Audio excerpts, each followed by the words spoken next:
अस्सलामुअलैकुम वरहमतुल्लाहि वबरकातुहू। की हाल चाल है जी? ठीक ठाक हो? पाकिस्तान आवन तो बाद पहला विलाग अज जो शुरू हो गया, तो पहला विलाग ही खाण पीन तो हो गया। फिर तुसा कहना भाई तुहाडे कोल होर कोई कम नहीं खाण पीन तो इलावा। सो आ गई लाला मूसा कढ़ाई खान जिहड़ियां ने पाकिस्तान दियां, तुहानूं पता है। फिर आसिफ भाई सुनाओ, ठीक हो? पाकिस्तान दियां रौनकां जिहड़ियां ने ऐ ही मजे जी असल है जी। ए वेखो हाँ बिछड़े मिलते जे पे, सवेरे भी मिले सन, हुण फिर मिलते ने पे। दस्ती लवाइयो, दस्ती का लाजमी लवायो जी, दस्ती का हाँ दस्ती लवाइयो।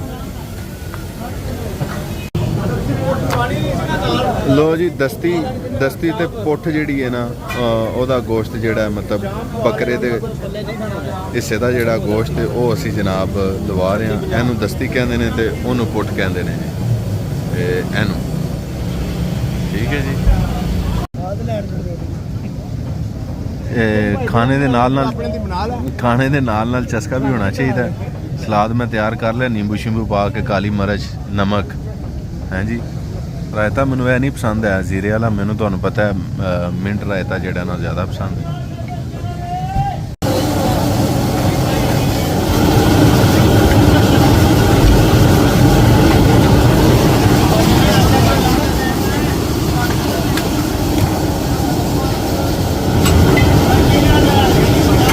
वन बाय वन तैयार हो रही है जी कढ़ाई।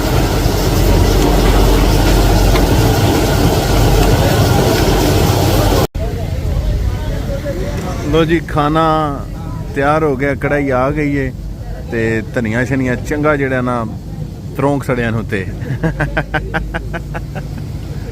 चलो जी बिस्मिल्लाह करो जी। भाईजान आप ले। हाँ जी भाजी जी जी की खा रहे हो? खा की रहे हैं, दावत आए हैं, लाले मुझे खान लगे हैं, मटन खान लगे, और फिर की खाना है? ते तुसा भी यही खाना है? हां तुझसे मुझे लगता रजे हो। हां 5 करोड़ का रजे होने भी लामत हो। ओ दाग लगे आ वेख लो, ओ दाग आ जांदे फिर लगे, दाग लगे ओ 12 मई दा लगे। चलो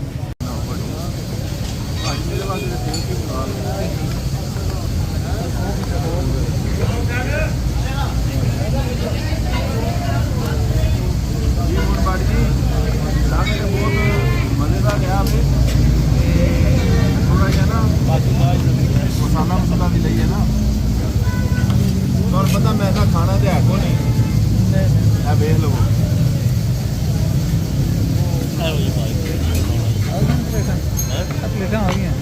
हाँ जी भाजी हुण खा के दसो ना भाजी।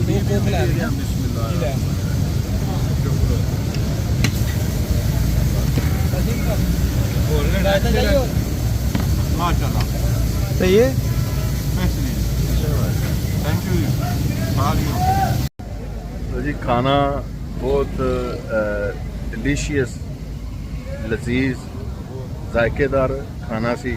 असल च असी स्पाइसी हुण जिहड़ा ना घटा दिता, जैसे जैसे बजुर्गी आती जाती है ना भी, ते साडे जिहड़े ने ना चस्के आ मसाले वाले, वो आस्ता आस्ता जिहड़ा ना उनदा आटोमैटिकली वो ग्राफ डाउन होंदा जा रहा है। ते मैनू पता है तुसी सारे जिहड़ा ना वो स्पाइसी पसंद करते हो। बहरहाल साडी भी शख्सियत भी जिहड़ी ना, असीं भाजी आप मिठे हाँ, तो सानू जरा फिर मिठा मिठा जिहड़ा ना जरा अच्छा लगता है। की ख्याल है? ठीक है ना मैं भाजी जा।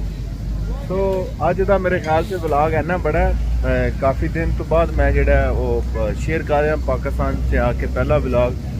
कुछ थके बड़ा वा, तो कुछ वैसे भी थोड़ा जहा ना यूट्यूब तो थोड़ा जहा सोशल मीडिया तो थोड़ा जहा ना असी जरा नसे हाँ, फ्रैश होने, फिर आने, फिर तुहाडे नाल नवें अंदाज नाल गपशप भी लाने। तो इंशाल्लाह कोशिश करांगा जल्दी एक लाइव करिए, तो फिर तुहाडे नाल जिहड़ा ना कोई गपशप लाइए जी। खुश रवो, बाद रवो, दुआवां च याद रखियो, रब राखा जी।